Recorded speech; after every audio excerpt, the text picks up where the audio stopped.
Shane? Ahí, todo tranquilo, ¿estamos ready? Estamos ready. Perfecto, cuéntame, ¿cómo has estado, Joey? ¿Qué pasó? ¿Qué viste este fin de semana? Dímelo, Osboy, saludos. Cuéntame. No, fíjate, hubieron peleas buenas. Yo ahora mismo lo que estoy es más impresionado por la plataforma nueva que está trabajando con The Zone, que se me olvida, empieza con U, pero se me olvida el nombre, ven. Ajá.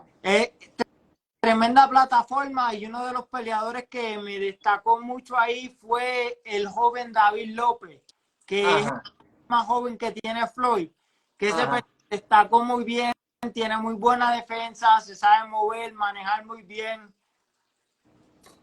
Ahí, o sea que hay mucho talento ahora nuevo subiendo en el boxeo, lo que es bueno, porque estamos viendo jóvenes que son las estrellas del futuro, como quien dice, como dice Ghostboy por ahí. Hay rumores de un Shakur contra Frank Martin en negociaciones. Interesante, pero hoy tenemos unos temas. Vamos a hablar de esos temas quizás un poquito, pero hoy tenemos sorpresa para ustedes, ¿verdad, Joey? Eso es así, tenemos muchas sorpresas. Ok, perfecto, vamos para allá. David es un caballo desde bebé, nos dice Ghostboy. No, eso sí, ese es un animal, tenía un récord aficionado más o menos como el mío. Él terminó con 45 ganadas aficionadas y 5 perdidas. Yo terminé 46 ganadas, 6 perdidas en aficionados. Pero la diferencia de él es que a David López cayó en un tema de los World Conference, que llegó a pelear en los mundiales, aficionadamente. Ok, wow, para que tú veas, son cosas que uno no sabe, y es bueno siempre uno enterarse de todo esto que está pasando, de todo esto que sale. Vamos a ver, ya yo creo que tenemos los invitados de nosotros de hoy por ahí, ya les envié el request. Eso es así. Vamos a ver si pueden entrar por ahí, vamos a hablar un poquito de la carrera. Saludos. Saludos. Gura. ¿Me escuchan bien? Do you hear me good? Yes. I'm good. I hear you. Okay. Hi, Shane. It's a pleasure to meet you. Thank you for being with us today. It's an honor for us to be man, thank you. Thank you. So thank you very much for taking the time to be with us and to speak a little bit about this word that we love so much, that is the sport of boxing. That's right. Thank you for having me on, man. I appreciate it. Of course. Dímelo, Gura, ¿me escucha? Hey, ¿qué pasó, hermano? ¿Cómo están? Aquí con frío. Yo, champ, what's up? It's a pleasure, bro, for real. What's going on, brother?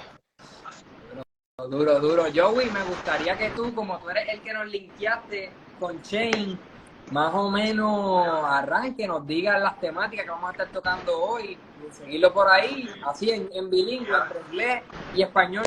No, eso es así, bueno, para mí esto de Puerto Rico, la leyenda, la leyenda, Mosley calibre, ha visto como es que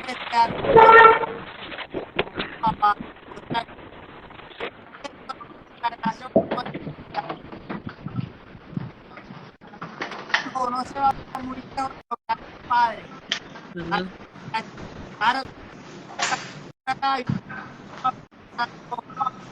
My boy Shane Mosley Jr., son of a legend, guys. You already know he's out here. Guys, not just that, but actually, you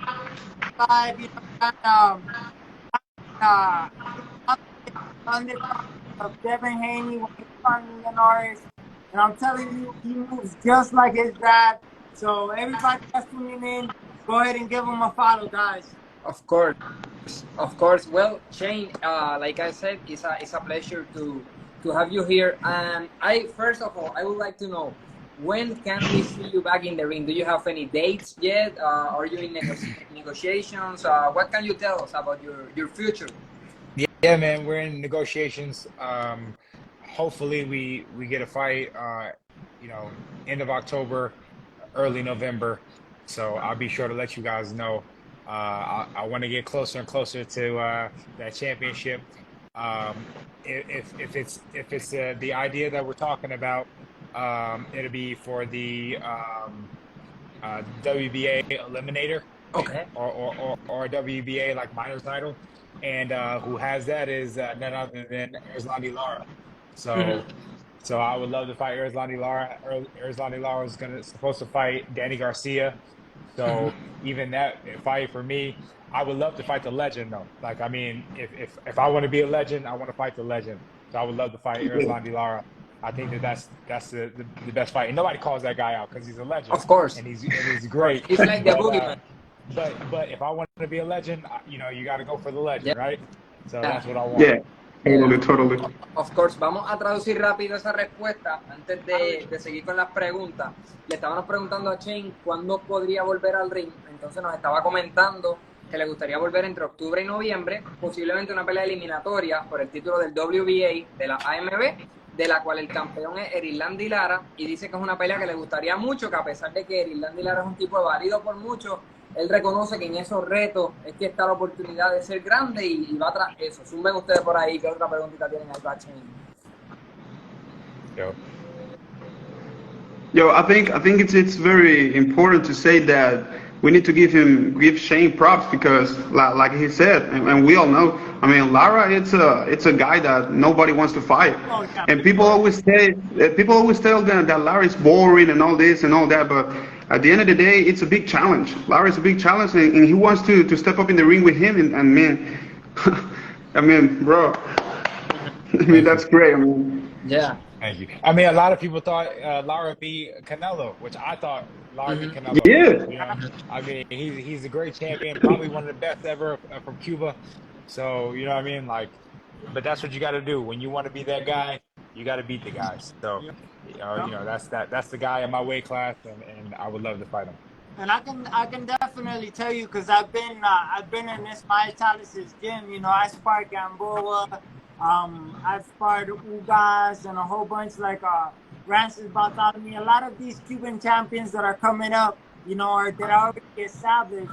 And I do believe you have what it takes to beat Lara. Lara is definitely a crafty boxer, but you're also a crafty boxer. So, you know, it's coming from a legendary aspect, you know, because I'm Felix Trinidad's nephew, just like your Shane Mosley's son. You know what I mean? Yeah. We got this you, and I can definitely respect that, you know, because you're like me, bro. I don't care who it is, when make the call, and it happen, you know. That's right.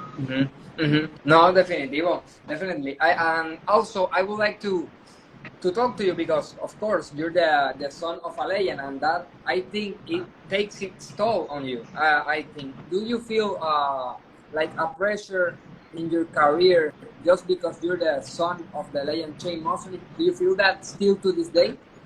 I used to feel it when I was a bit younger. I'm a little bit older now. Like I'm 32 years old, so I'm a grown man. I'm 9 years a pro. You know what I mean? So when I was younger, it really did affect me.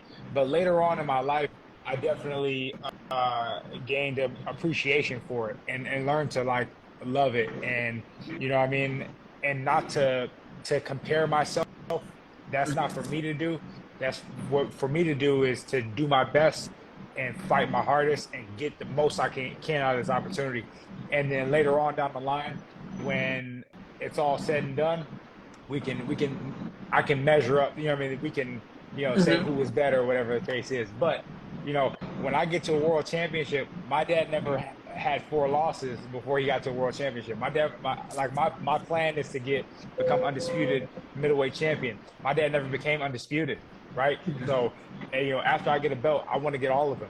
You know what I mean? Like nobody's done that in a while since I think it was not Bernard Hopkins, Chad. I think it was Chad Dawson, or had undisputed at 160, and you know, I want to become, you know, undisputed. So that's my goal. Ok, ahí le preguntamos a Shane sobre si sentía algún tipo de presión ser hijo de una leyenda como lo es Shane Mosley. Entonces nos comenta que no, que lo sintió un poquito más al principio de su carrera, pero que a los 32 años ya lleva 9 años en el juego, ya sabe cómo se menea esto y en realidad él solamente busca hacer su propia carrera y al final, si tiene que compararse con su papá o decir quién era mejor uno que el otro, pues que sería al final de su carrera, pero que en este momento de su carrera no piensa en eso y no siente esa presión. Zumba, Joey, que sé que tienes algo ahí. Eso es algo que estaba diciendo, que antes mi papá se hiciera campeón del mundo. Mi papá no tuvo 4 peleas. O sea que ya lo que pudo pasar en la carrera le pasó. Ahora lo único que se puede hacer es para de los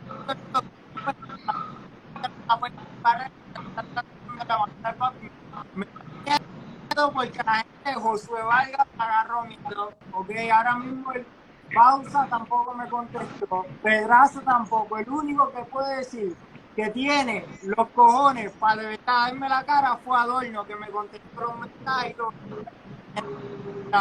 Like I was saying, the worst thing that could have happened to you, bro, already happened, which was the 4 losses. You know what I mean? Right. It's only up from here, bro. It's coming from me. I got 1 loss in my record, but I've been avoided, bro, by Josué Vargas. I've been avoided, bro, by Bausa, Pedraza, and Answer. The only one that I can give props to, that was the man. And what actually responded to me, bro, was definitely Joseph Patorno. And that fight will definitely happen at 140 at one point. You know what I mean? Yeah. It's Yeah. definitely going underground.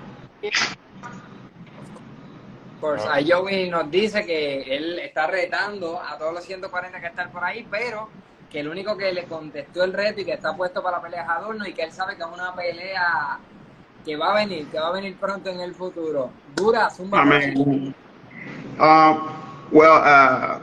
I think this is this with Shane and his dad. I think it's very likely or look like Creed, you know, the movie, because Adonis is trying to make his own name, his own legacy. And when he was talking about that, I remember Creed because I'm a big fan of Creed. I'm a very big fan of Creed. And yeah, like Joey said, I mean, you already lost, and it doesn't matter because at the end of the day, I mean, at least for me, I have like my own philosophy. You don't lost, you win. You are a winner because or you win or you learn. And learn, I think, is very important and most important that to win a fight, you know. So that's what makes you a better fighter, a better human being, and puts you in a position or in a journey, in a track.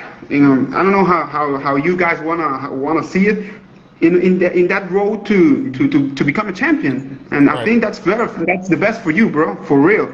Of course. Also, I think that the people love an underdog, you know, and the fact that you have those 4 losses, if you achieve to be a world champion, the people will appreciate you more than other prospects that were taking careful steps in their careers because they saw you struggle, they saw your problems, and they saw you get better until you achieve what you wanted to achieve. Right. Absolutely. One of my favorite guys was Gabriel Rosado. Oh, love him, man. I love him. And I got a chance to share the ring with him, and he was incredible. And I love his mindset, and I love the fact that he was just always believed that he can be a world champion. The guy has many losses, but only lost to the best guys. You know what I mean? He's lost to the top guys, the prospects, the champions. You know what I mean? And so it was really cool to like see his philosophy and see, you know, like the type of man he was, and I love that. And like I look up to him because I'm in a similar place, you know what I mean? And I believe that I'm going to be a world champion as well, you know what I mean? And then keep on, you know, going and moving forward and keep on fighting. And, you know what I mean? I think this whole, like, you know, undefeated shit needs to go, man. Like, you know what I mean? That doesn't make you a great fighter. Just because you haven't lost doesn't make you a great fighter. You know what I mean? What makes you a great fighter is what you do with those fights and your performances and your mindset and what you had to overcome. And you know what I mean, I believe you know, Floyd wasn't just his undefeated record because he did have to overcome some adversity. He did have to change in those fights where were tough, even like the one with my dad. Yeah. You know what I mean? He had to overcome some stuff. You know what I mean? He had to win. So that's what makes him a great champion. But the best, you know what I mean, he has his claim for sure. Definitely, 100%. But is he the best? I think we can all debate on that. You know, I mean, there's a lot of guys that has their claim on debate. I mean, claim on The best. the best. But for him to put that culture out there, to say like, I'm undefeated, that's why I'm the best, or I'm undefeated, that's why you should watch me, I think is wrong to give these boxers out there. Because now it's like Instagram, that you feel like you can't put out a bad picture, you can't put out a bad video, you can't, everything that you post has to be the best stuff ever. And honestly, that's not real life. People, you know what I mean? I may have a day that I'm not looking so great. I might have a day I don't look so good. And that's fine. That doesn't define my whole life. That doesn't define my whole career.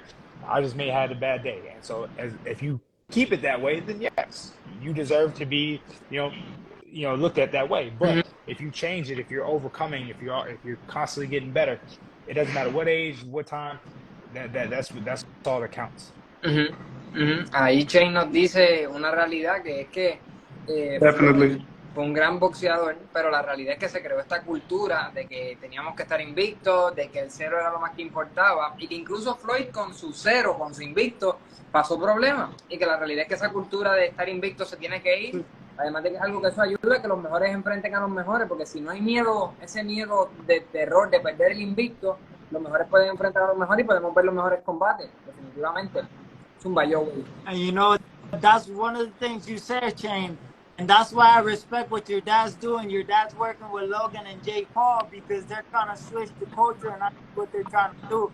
Because it's like this, once Floyd got into that whole everybody stopped fighting.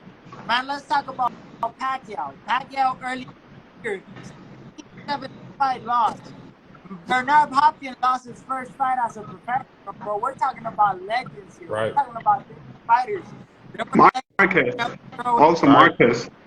Right. My uncle, they took L's, they still kept going, still some of the greatest fighters in history. People still watch them to this day on YouTube. They watch their fights. You know what I mean? Right. That's what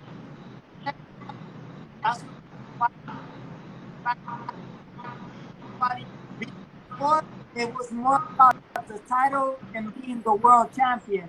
Now it's more about the money, because there's promoters out there willing to pay $25 million. Look at Ryan Garcia. Never fought for a world title in his life. Never had a world title, and yet made $30 million fighting with Tank Davis. All props to him. He's making his money, bro, but come on now, never fought for a world title making that type of money when you got world champions that aren't even known by people, and are only making like $200,000, maybe $100,000 sometimes, bro. Like, I know a lot of people like Felix Alvarado from Nicaragua, his brother Alvarado. A lot of these guys, bro, they're making grabs when it's world champion. They're not known. So I like what Jay and Logan are doing, because of the that the power away from promoters and monopolizing. Because who am I to tell you how much you're worth as a fighter? I'm nobody, bro. You know what I mean? At the end of the day, you and me go in direct. We're the ones getting. We can't let the promoters tell us what we're worth. We're the ones making all the fighter. The promoters don't make no money. Right. Yeah. Agreed. It's true. I think it's a cultural change needs to happen in the sport, because I really don't know who to blame, because you got the promoters, but also the fans see a fighter that just lost and they like eliminate him from their minds, like he doesn't he's not worth anymore. So it needs to change. Gura, va por ahí. Talking about that, I think it's a culture theme, and I think it's more like, it's kind of complicated, because I do believe that most of it Hispanic people, we've been watching soap operas, telenovelas since we're kids, and I think that gets you in our mind, and we are very passionate. We're very passionate, and even more in sports, and also in boxing. And what you say, Alec, that when a fighter lost, it's like, nah, I don't want him anymore. I don't care about him. But look at this. Spence just lost. I mean, in a bad way. We all saw what happened with Spence. And I was hoping to people in social media treat him like you said, Alex, like, we don't care about him, he needs to retire. And it wasn't like that. People was like, oh my God, Spence, you're a hero. And when you see that, I was like, why we spend, but these guys are like that. But when another fighter lost, the people treat them like a piece of shit, you know? I don't get that, because they both are fighters. They need respect. I mean, they're risking their lives in a ring, and it's like, come on, why is one good and the other one is bad? I don't understand that. Mm-hmm. Yeah, I think that maybe it's because Spence, it's a guy that anyone, any person can deny that he has taken risk in his career. You know, he has faced Sean Porter, he lost to Terence Crawford, so he's fighting the best of the best, and I think that that's something that Shane talked about before. If you're fighting with good people, with good rivals, like the Gabriel Rosado case, the losses don't matter as much, because the people respect you, the people know who you're losing to. But if you're one, I don't like to use this term, but okay, cherry picker, you're a cherry picker, and you lose to a guy that's supposed to be a cherry, then you're in trouble with the fans. Right. Well, the same thing happened sometimes.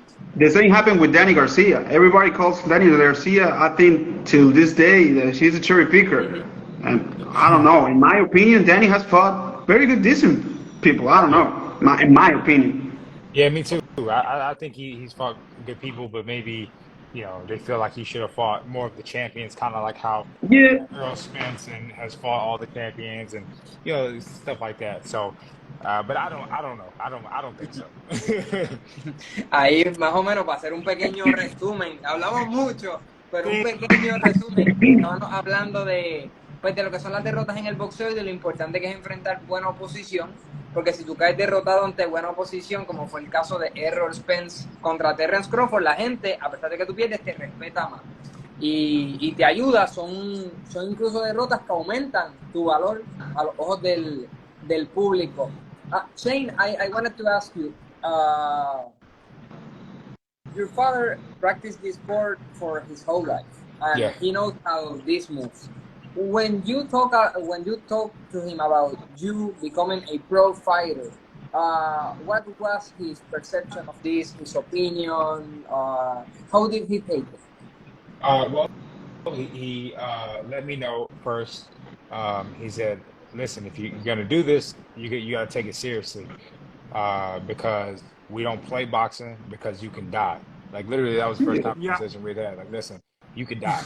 Like, you know, I know that you see all of this pretty stuff. You see, you know, we get world championships. You see us in a nice house. But just know, like, you can get really badly hurt. And I want you to understand the responsibility that you have and that you're taking on. So if you're going to do it to the best of your ability. And we don't just do it to participate. We do it to be the best, right? And so, with that being said, that's what happened. And that's what I've been on since.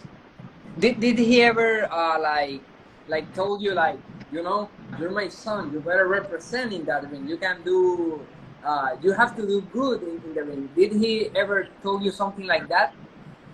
Well, I mean, my dad was never like, you know, you gotta, you know, represent me, but it was, I think his way of telling me to do that was, you know, if you're gonna do this, you got to do it to be the best, right? You know what I mean? Like, I don't think it was more so like a family thing. Like, it was more so like, hey, if you're gonna do this, you got to do this to the best of your ability, right? And I think he knew that you know, that was that, you know.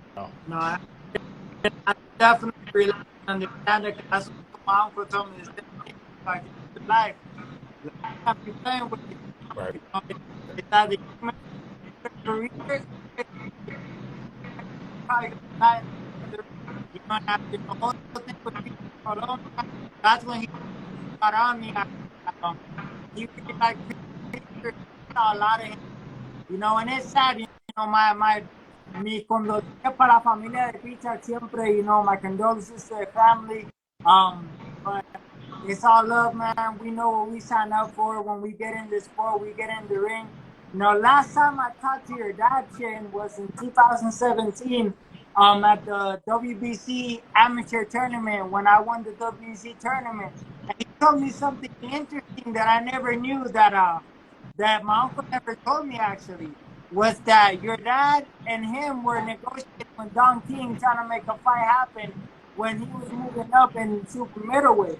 So that would have been the fight I remember telling me about. That would have been definitely a fight.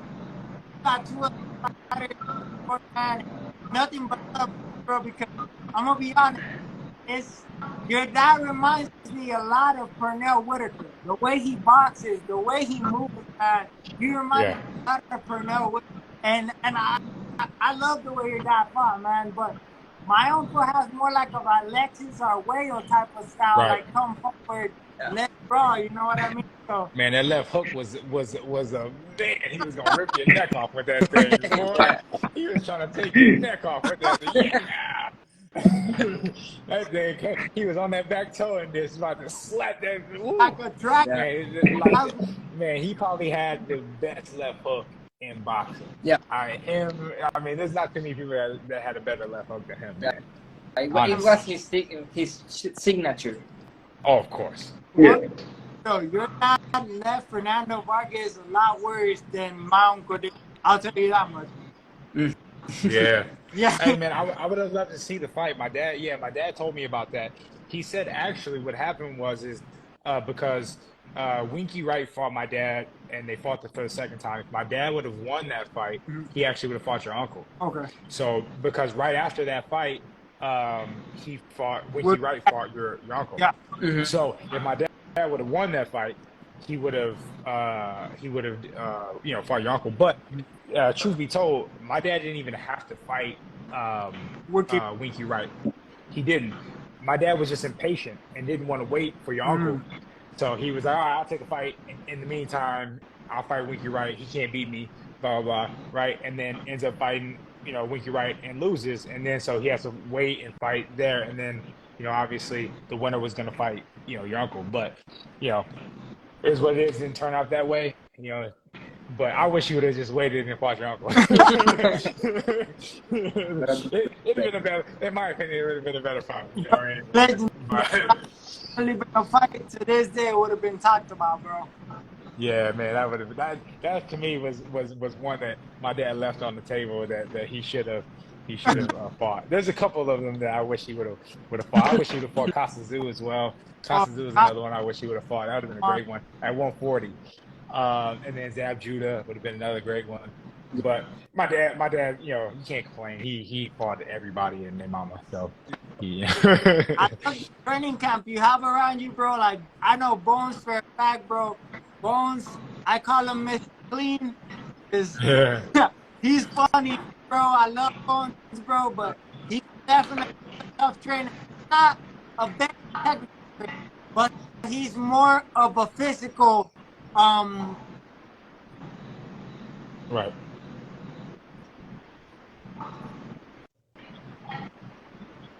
He's very technical. He's more about footwork. And then I see you working with your dad on your step, your counter shots too. Bro, you got a great team around you, bro. You got all the pieces to the puzzle. You know what I mean? So, yeah, man, I'm trying to put it together. Like I said, I want to be undisputed, baby. Yes, sir. Like I'm not playing with it. I'm about to be undisputed. I need to tell my dad. Yeah, when did you get undisputed, huh? Let me know when you got undisputed. I even told him, I was like, yeah, I'm about to get undisputed. He was like, all right, it's hard. I was like, I know. Hey, this is one thing, bro. I'm Christian, bro. Faith without works is dead. So as long as you believe, bro, you keep God first. And not just that, put action behind your faith, bro, it's going to happen, bro. You know what I mean? Just speak it into existence. Every day you're in the gym. Bro, Salas will tell you, Salas used to get annoyed with me because I'd be in the ring shadow boxing. I'd be like, and the new WBC champion of the world, de Cupe Alto, Puerto Rico. Yeah. El hijo Yeah. bro, and then he'd be annoyed. I'd be like, hey, bro, you gotta speak it into existence, but you gotta believe Absolutely. it, bro. And the fact that you're speaking it, you're talking it, you're confident about it, bro, I have no doubt in my mind you're gonna get there, bro. So definitely just keep pushing, man. We'll do. Amen. I mean, that's a great message. I mean, it's very inspiring. Me in another sport, I really believe that 100% because it's real. It's real, man. You need to visualize. You need to believe in yourself. That's the first thing. Believe in yourself because maybe I think that you have a good environment. You have a great team. You have a lot of people that trust you, that believes in you, that helps you. But if you're not believing in yourself 100%, you're wasting your time. And you're wasting other people's time. And I play basketball. Boxing is very, very hard. I mean, like I said, I play basketball. You guys don't play boxing, you know? So I really admire you guys because what you do. I mean, right now I'm here playing in Argentina, and I visit some boxing gyms, and the way that those guys work, train, fight, I mean, it's another level. It's crazy. It's crazy because sometimes I think like, I don't train, I don't work. I mean, I'm just playing. These guys literally kill themselves in that ring. I mean, trying to get away, to cut weight. Come on, bro. Yeah. It's not easy. That's why I really support you guys, and I'm taking this time to recognize you, to give you props, because what you do, it's not gonna change if you have a loss or 2 or 3 or 4 or 10. We talk about Gabriel Rosado. I mean, he's like in my country, in Venezuela. Well, I think in most of Hispanic countries we said campeón del pueblo. You know, yeah. People's champ. Because it doesn't matter if you have a crown. I forgot how to say it in English. The belt. Mm-hmm. You know. You're people's champ. I think that's very, very important. And that's more relevant. Yeah. He's like Rocky. In my opinion, he's like the Puerto Rican Rocky, you see? Man. Like Creed, Rocky, come on, bro. Yeah, man, he is. We all love Adonis. I mean, great character.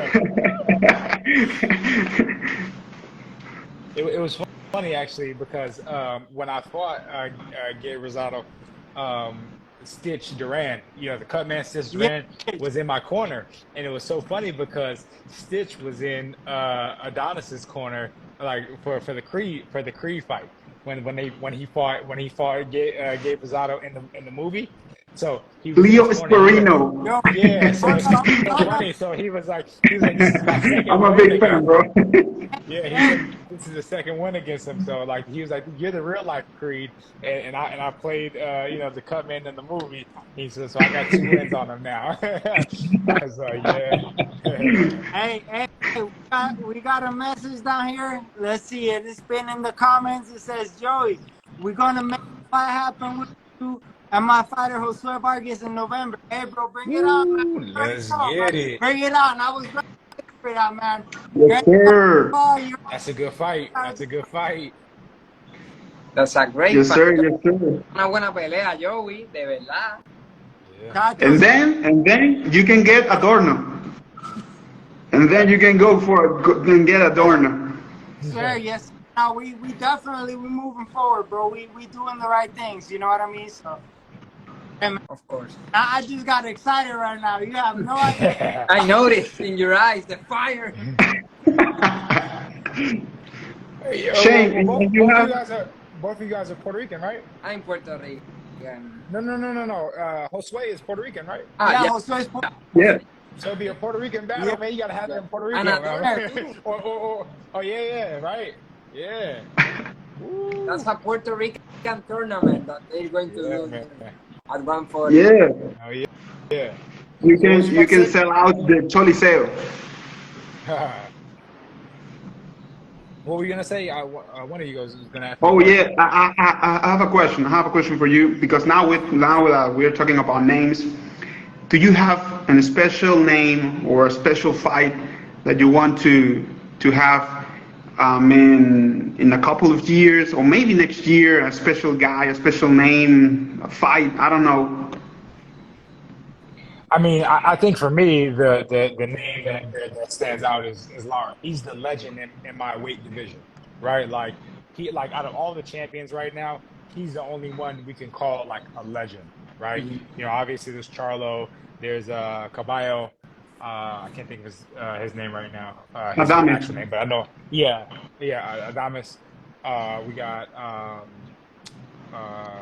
Janabek, and then Johnny very good. and then that other German guy who just beat yeah. Oh yeah, Brazil. I know him, but I forgot his name. But I know what you're talking about. Yeah. So, anyways, out of all four of those guys, the only legend, you know what I mean, or out of all five of those guys, the only legend is Lara. So like, why not beat him, right? So like, if I can get that fight, cool. And then after that, I want to clear out the division. You know what I mean? I want them all. Why not? Shane, how do you, in your case, when you got defeated, how do you recover your confidence? Because I think that it maybe affect you a little bit, but then how do you keep having the faith and the confidence that you will get what you want? Yeah, man, just belief in God, belief that it'll turn around. Just belief, man. Like really, like it just is like, look, this is what I'm gonna do.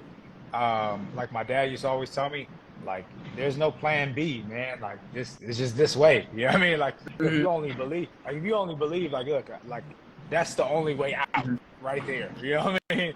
And I'm gonna get to that door because I gotta get out of here. Like that's the way that I see it. You know what I mean? So like, yeah, I may lose, I may get knocked down. You know what I mean? But at the end of the day, I'm gonna get back up, dust myself off, and head to that door. Of course. You know what I mean? Like, 'cause that's the only way out. No other option. There's no other option, man. So like, you just keep on going, and you keep on you see what you have to do. You know who I got to put in place. I got to have my dad here. I got to take advice from him. I need to get a strength and conditioning coach, whatever the case is, or whether it's work on your mind. You know what I mean? I have a mental coach, a guy that literally helps me, with my mental, like, my mind state.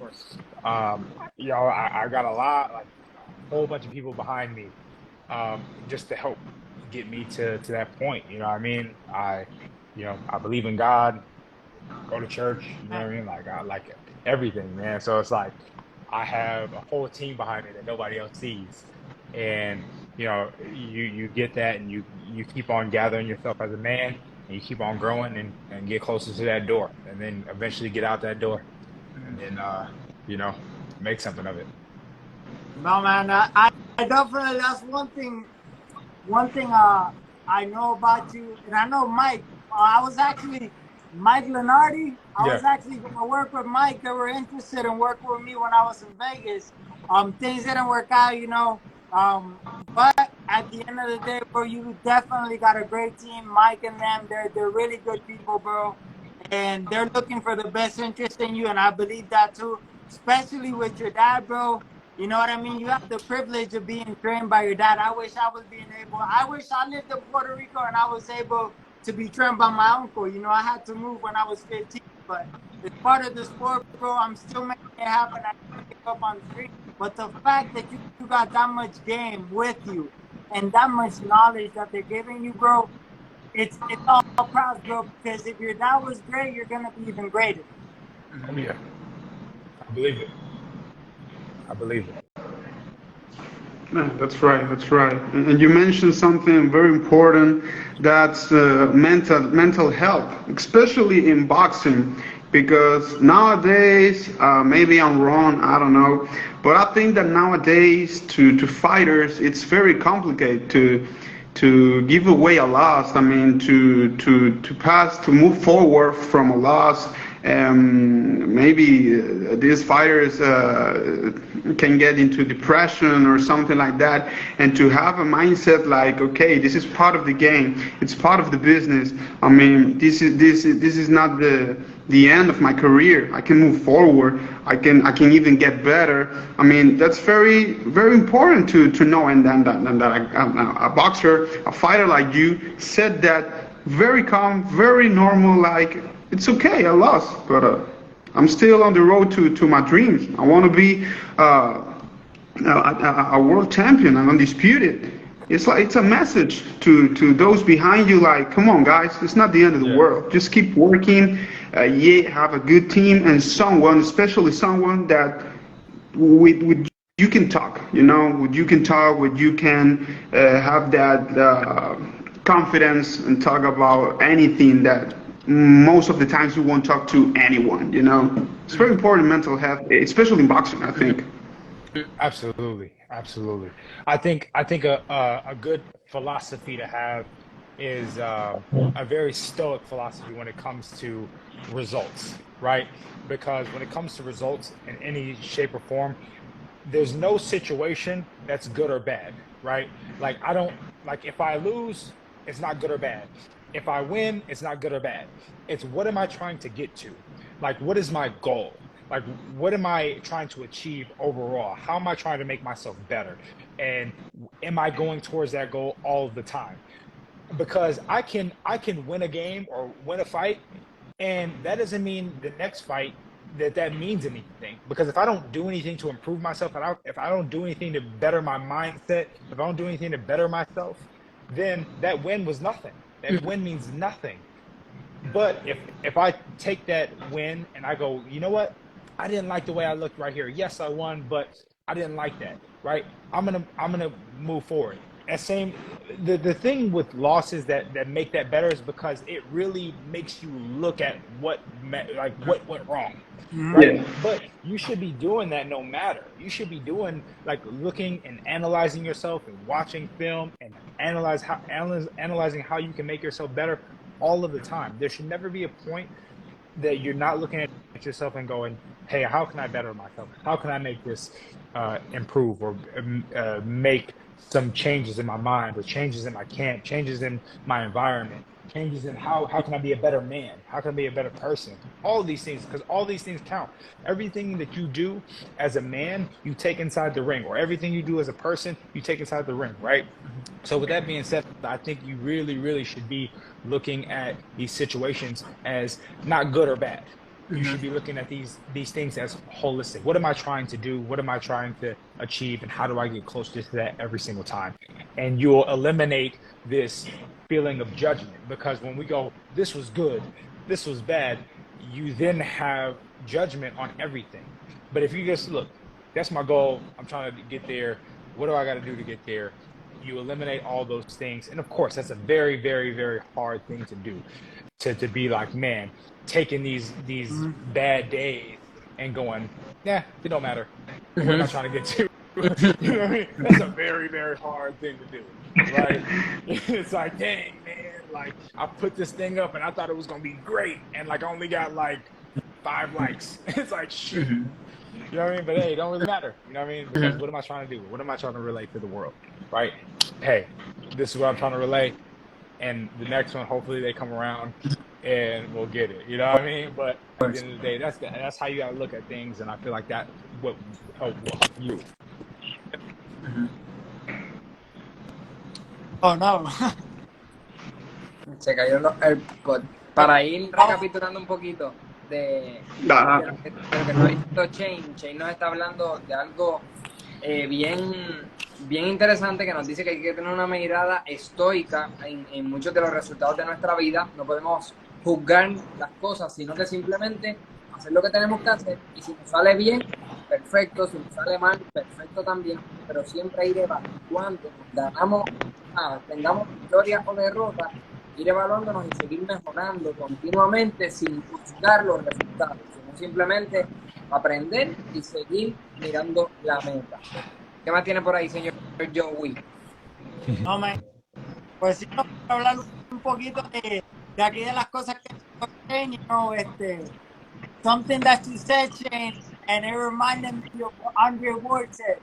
You know, Andre Ward, one thing that got to me just when he said, okay, your coach shouldn't be telling you, take it easy at the gym or anything. Your coach should be telling you, hey, man, you're going to hurt yourself, but you better stop. He should be pulling you back in training.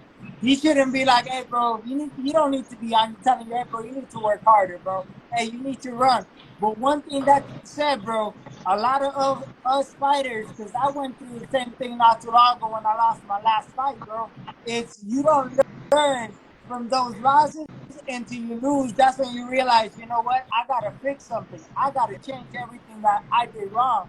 What did I not do in training camp that I thought that I was doing right, but I wasn't? You know, and that's when you got to start searching. See if it's your coach, see if it's your work ethic, see what it is, you know, but it also takes a man to learn that because it's not easy, bro. When I lost my first fight, and I'm not afraid to say it, bro, like I cried, bro. To me, my whole world was over. Because the whole thing with I was comparing myself to Floyd, to all these other undefeated prospects, but their story is not my story. You know what I mean? My story is my story.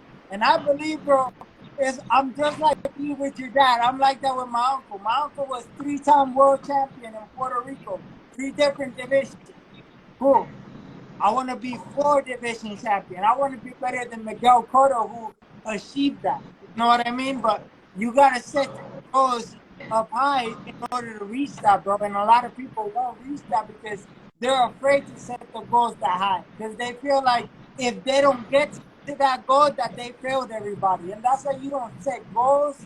You set, how do you call it? You set an objective. It's an objective because if you don't make it, you won't feel bummed out. You won't burn yourself out. You feel like, oh, you know what? I didn't hit the objective, but that doesn't mean that I can't hit my other ones. You know what I mean? Mm-hmm. But if you set a goal, a lot of people, when they set goals, they set their expectations high. And once they don't make those expectations, just like they let themselves down, they let everybody else down because people that were looking forward, like, oh man, he said he was gonna do this and he didn't do it. Now you turn your fans into haters, low key. You know what I mean? Mm-hmm. Mm-hmm. Yeah, of course. Gura, va por ahí. No, well, I think this is a great conversation so far because I don't know if the principal thing was to give a lot of advices to people, but I mean it's been great so far. Shane, I want to ask you something. Now that at this point of your career, I mean, do you have like you already said that your main goal is to become a disputed champion, but like Joey says something very important. And it's a very important goal for him. He wants to be better than his uncle. He wants to write his own story, his own legacy, and that's very, very important. I mean, a lot of respect for that. But in your case, a goal for you, a big goal for you, is to be better than your father, or it's not on your plans? You know, I don't think that needs to be my plan. Like that's not my plan per se, right? Okay. My plan right now is to do it, right? And if that adds up, and later on, when all the chips settle, I'm not fighting no more. He's not fighting no more. Then we can have that talk, right? Okay. But I have to do it first, right? Because if I'm looking to do that, I'm not worrying about the steps ahead. And I think that for me is totally. the most important thing right now is to make sure that one foot is going in front of the other and me getting to that championship and then me getting to the next championship and the next one and the next one. And then later on I can be like, yeah, I gotcha. But I gotta get there. I gotta get there first. If I'm worried about that end, you know what I mean, I may or may not. And I think that was the one good thing he had said, like, right, the objective is to do that, right? Of course, that can be goal, objective, however you want to look at it. I think the objective is really a good way to look at it because you don't put so much like I got to get my goal, all right? But that objective is like every day my objective is to get here. Mm-hmm. And then if you get there, you feel better because like you didn't put so much pressure on yourself. But when the goal is my goal is this. Everybody sets goals like in the beginning of the year, right? Mm-hmm. Like halfway through, that goal is gone. You know what I mean? Or, So with that being said, if you don't put so much pressure on it and you kind of make it a little bit more like palatable, I think it could be better for you. So I agree with that, the objectives. And so that's my objective is just to get to that first one, then set Okay. the next one and get to the next one, and then hopefully I can stack my chips up to being there. of course. Okay. So at the end of the day, I think it will be even healthier if people, if the fans are the ones that talk about that, make take that debate or analysis opinion, when you get to become undisputed, people like can say like, okay, who was the better, because nowadays with the social media, the fans love to do that. Who's the GOAT? Who's not the GOAT? Top 5, top 10, Hey, thank you, Andrew. Thank you, bro. I appreciate that. Shane, I wanted to ask you because I sometimes when I get the opportunity to talk to guys like you, like Joey, professional boxers, I like to ask you this question. When you're in the locker room, you know that when you're in the back and you hear all the noise from the arena and you got sometimes another boxer right beside you doing the pass, leading up to the fight. What goes through your mind? How's that heart bumping? How is the overall feeling before a fight when you're getting your hand wraps or something? Just trying to stay calm, man. Really, I like to do my breathing exercises. I like to pray and staying calm, man. Because I think the worst thing you can do is get overly excited in the locker room. You know what I mean? And really allow that to distract you, right? You think about, things that are going to help you stay focused on what you need to accomplish and really just ground yourself in that, right? Try to just, calm, because, you need that fire. That fire is important. That those nerves, that scaredness, that stuff that's in your stomach. I don't care who they are, and maybe there's some people out there, they must be unicorns because, every single fight I've ever had, even sparring sessions, I get nervous, right? Because at the end of the day, anything could happen, bro. Like anything can happen. I've seen guys get knocked out. I've seen guys have to go to the hospital in sparring. I've seen them I've seen a guy die at one of my dad's fights.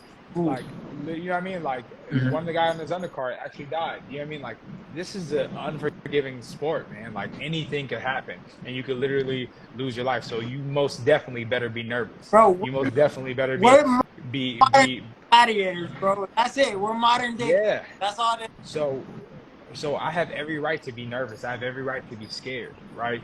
But just like fire, you can take fire and burn the whole house down, or you can take that same fire and make food and make warmth and make all of these things for yourself, right? So you have to do that and think to yourself, okay, I'm gonna use this to help me. I'm gonna use this because I'm going to let it power me to beat this guy and to not let him outthink me, outpunch me, outwork me, right? I'm going to use what I have inside of me to beat him. So I definitely feel like being able to settle that calmness, remember what your coaches said, remember what the game plan is, remember what you have to do, and take that in there and unleash it when the time comes. So, I feel like for people when they get nervous or you getting anxious and stuff like that, accept everything that's going on, accept all those feelings, and try to use that to the best of your ability to get that win. Well, not just that. One thing that I feel, and it helps me a lot, when I feel nervous in a fight, my head movement is impeccable, bro. Because that nervousness is you not trying to get hit, bro. Them 8-ounce gloves, bro, they something else. I'll tell you that much. I don't care You would not have power, bro. The guy could not have any power. He hit you, bro. You feel like somebody threw a rock at you, dog. Straight up. Shane, you're always from what I've seen in other interviews of you, you're always like smart dude. You know what I mean? Like you have all this knowledge and you're a young person.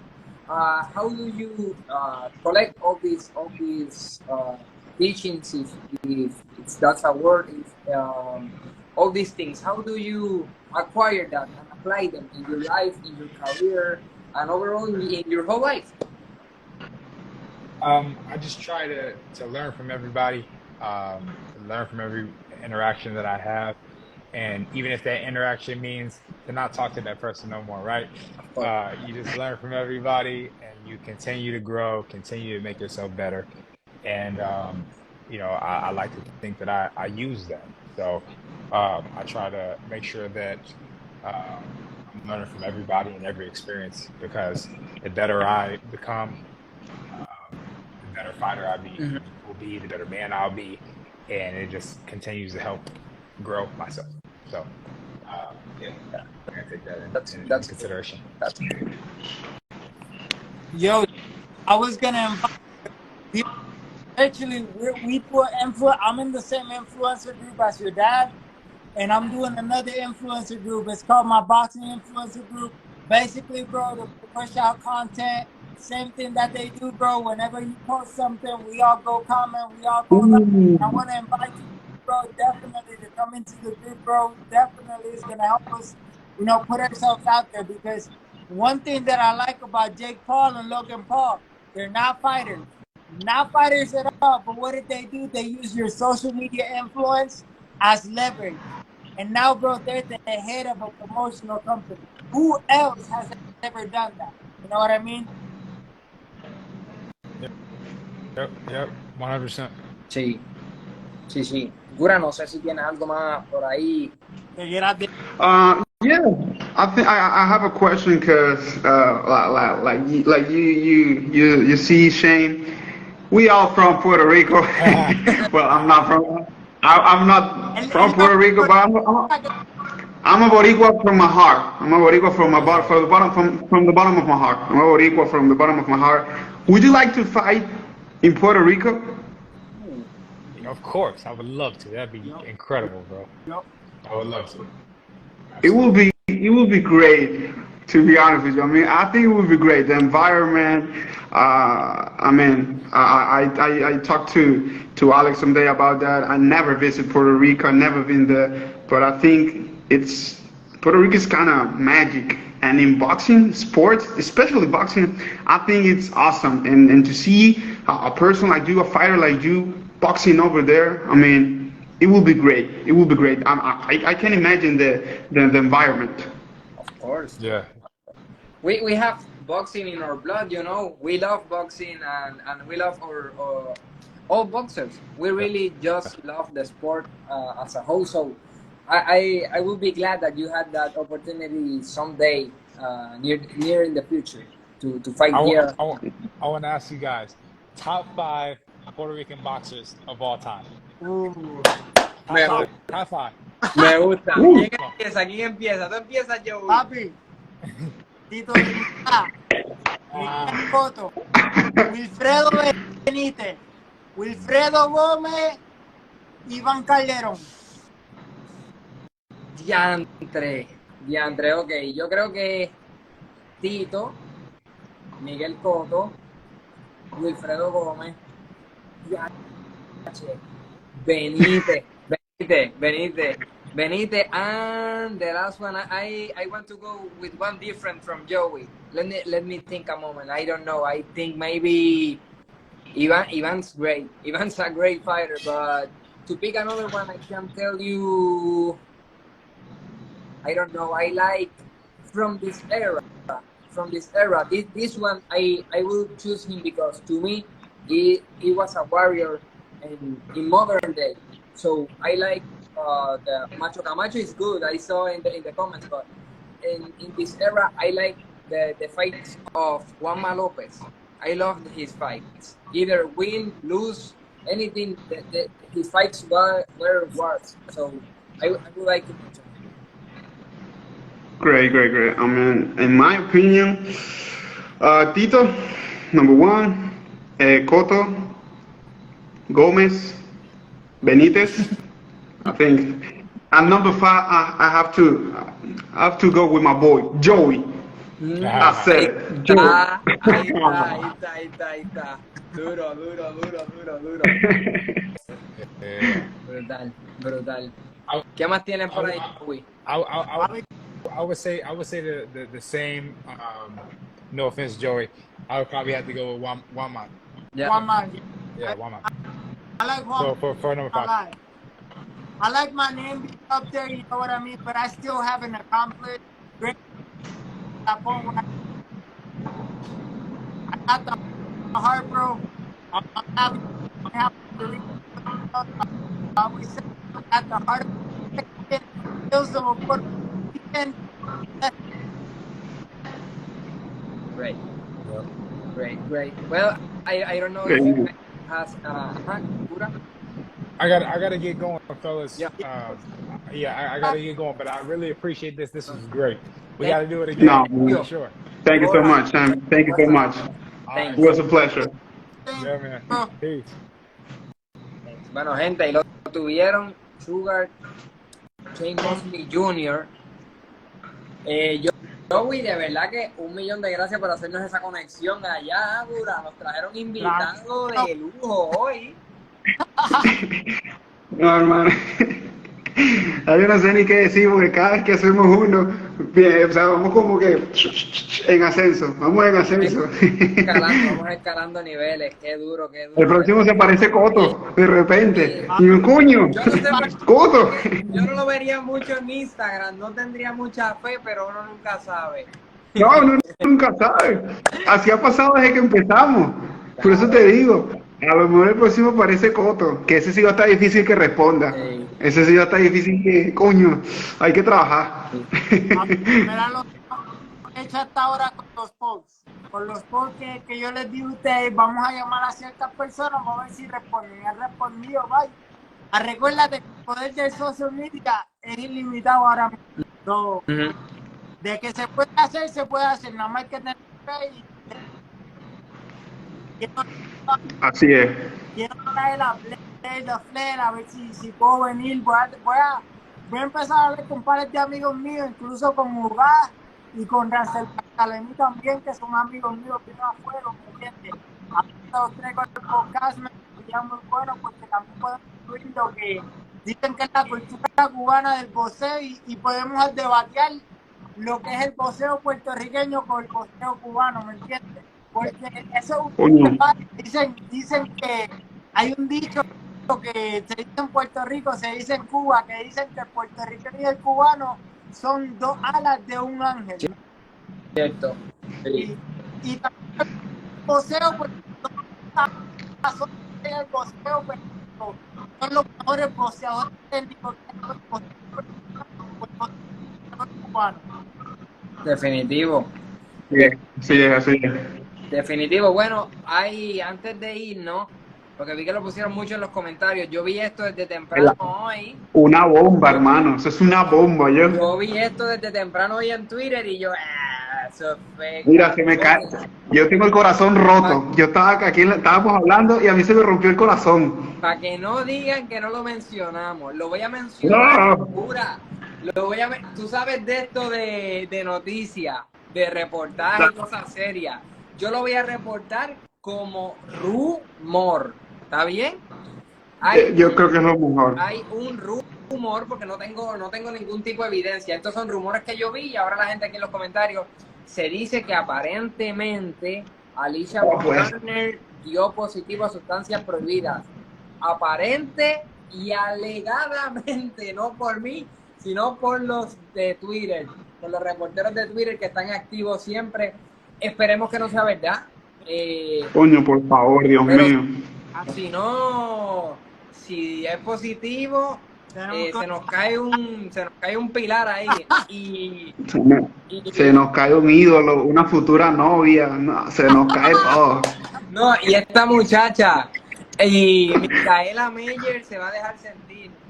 Micaela Meyer se la va a dejar caer en las redes, así que yo espero que sea falso, pero tenemos que estar bien pendientes a todo eso. Vamos a orar. Mira, Hay Alex el auténtico, cuando se retire y hacer podcast y todo eso, mi gente aquí lo escucharon, se va a meter a Matchmaker. Eso viene, eso es lo próximo. Eso es lo próximo, ya lo estoy buscando cómo colarme por ahí poco a poco. duro, hermano, duro. No, mira, ojalá que sea mentira. Vamos a ver qué pasa. Yo ahorita ya mismo me voy a poner a averiguar. Y yo creo que Amandita Serrano, que Baumgartner la retó en la última pelea que tuvo. Yo creo que Amandita no creo que tenga necesidad ni de hablar, No. ni decir nada. Ya no. Nah. Porque si esto es positivo, lo que Micaela va a decir, con eso basta. Sí. Con eso basta. Sí. Con eso basta. Y de hecho. Y sería. Ajá. Dime, hermano, dime. Yo, obviamente, esto no tiene nada que ver con esto, pero cuando Micaela y Alicia pelearon, yo era team Micaela, ¿eh? Lo digo desde ahora por si acaso. Yo no estoy diciendo que es verdad, pero por si acaso, yo era team Micaela porque la primera pelea que yo cubrí, escúchate esto, Gura, yo había ido ya a pelear antes, pero la primera pelea que a mí me dieron los press credentials fue en California, la de Micaela Meyer contra Jennifer Ham. Así que yo era team Micaela contra cualquiera, menos con Amanda, menos si peleaba con Amanda. Pero vamos a ver, yo espero que esto sea falso. Yo voy a averiguar y te dejo saber cualquier cosita, les aviso, porque esto sí coño, no me esperaba esto. De verdad que no me lo esperaba. Por lo que hablamos la otra vez, lo que representa ella, Baumgartner hoy en día, en el boxeo femenino, venía haciendo bien las cosas.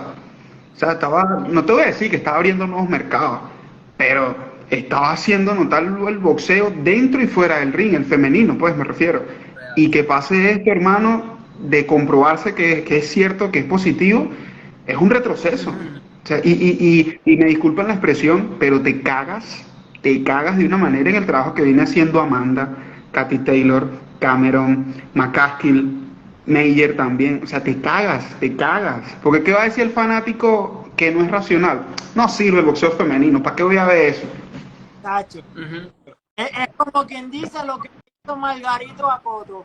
Lo que le hizo Margarito a Cotto es el mismo ejemplo, pero estamos poniendo sustancias ahora. En vez de yeso, una sustancia.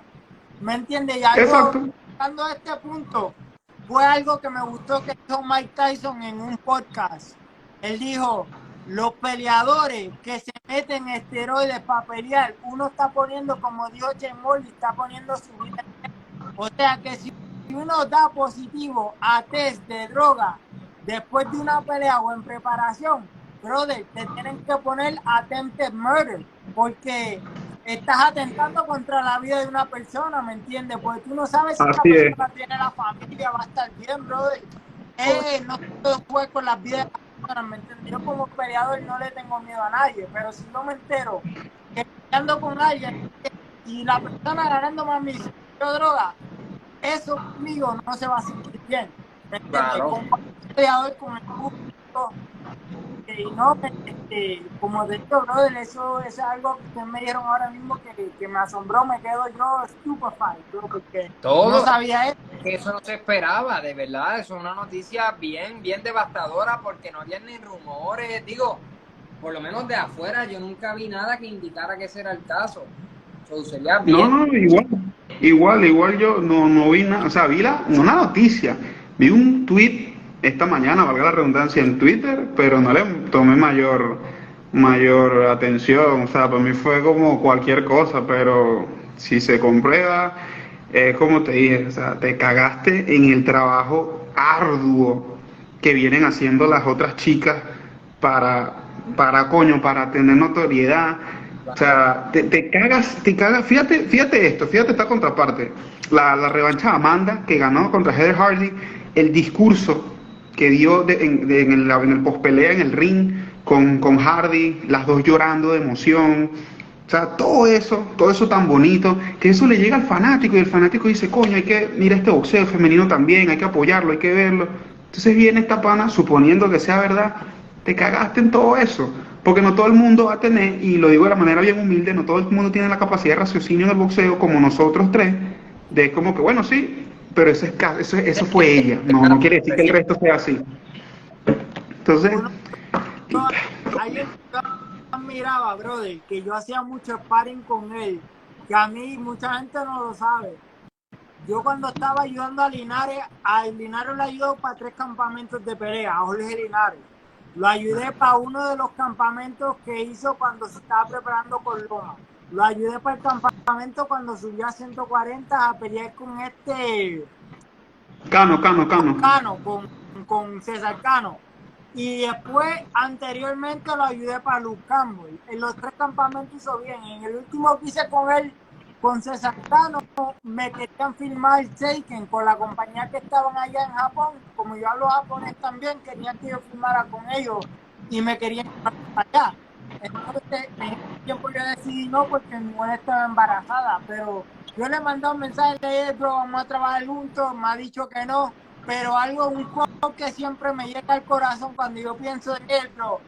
Work hard until your idols become your rivals. Papi, terminando con Josué Vargas, olvídate, si tiene Adorno, y si Adorno no llega, olvídate, vamos a irnos con Linares antes que se retire. Yeah, rayo, yo, güey. Con la leyenda, bien. Linares leyenda, Bien. vamos para Bien. encima, yo, güey, vamos para encima. Sí. Qué bueno. Mira, haciendo un paréntesis. Ya, chicos, yo sí me tengo que despedir porque con esa noticia tengo que ponerme a buscar, tengo que ponerme a averiguar y De todo hecho, eso. te iba a decir que en Twitter no he visto una fuente de las fuentes que tú sabes que son las que son, ninguna lo ha colocado. Son gente que ninguna fuente grande lo ha puesto, ni Coppinger, ni Michael Benson, ninguno de ellos. Pero, ni nada de eso tampoco. ¿qué? Ni en YouTube tampoco han hablado de eso. No sé, no he buscado, pero Gura, síguelo para allá para que Sí, voy a estar vuelta. Muchachos, buenas noches, gracias por todo y bueno, hasta la próxima oportunidad. Cuídense mucho. Dale. Bueno, Joey, ¿qué Está. pasa? ¿Estás ready, papito? ¿Estás en boca de todo el mundo? ¿Estás haciendo ruido? Me gusta lo que estás haciendo. Es que tenemos que hacer algo porque es algo que dijo Shane, que tocó Shane. Y es que, mira, el peleador ahora mismo, como tiene perdidas, la gente lo mira y dice, contra, este tipo no sirve. Pero no es porque el peleador no es que no sirve, el peleador es bueno, pero hay mucha política en este deporte. Hay muchas cosas que pasan, brother. A mí, yo peleo en 140, a mí me bajaron a 135 para esta pelea, ni que íbamos a pelear cashweight, llegando al pesar, el tipo llega a 138. Llegué a 136, yo estaba drenado, brother, me metí 20 minutos en el sauna, ni una gota de sudor. Yo estaba drenado. Y eso cuando pasa, brother, te fastidia como peleador. Y eso es lo que la gente no ve, ¿me entiende? Que en este deporte hay muchas cosas detrás que están pasando que afectan al peleador. Yo te puedo decir que yo he visto algunas peleas que Shane ha perdido y te digo, no todas han sido una pérdida que fue asquerosa o algo así, ¿me entiendes? Claro. Que de su parte puede irse 50-50, podría haber sido empate, brother, pero es parte del deporte, ¿me entiendes? Sí, es parte de esto. Es parte de esto, pero vamos a seguir pendiente a todo lo que esté pasando, señor Joey. De verdad que el live de hoy durísimo. Ya tú sabes, tenemos que seguir de vez en cuando mandando este contenido duro para la gente. So, nada, Joey, vamos a estar pendientes. Pero, aquí tú tuviste el chance de verlo primero que Josué Vargas ya me dijo noviembre, ya me dijeron. Así que, gente, lo escucharon primero aquí con el auténtico. Así que cualquier cosa, cualquier noticia, estén pendientes. Lo más seguro también lo pongamos a ir conmigo en un cara a cara aquí en un podcast. So, vamos a ver qué vamos a hacer, mi gente. Seguro que sí, gente, se me cuidan. Joey, gracias. Y ya tú sabes. Ahí. Amén. Dale.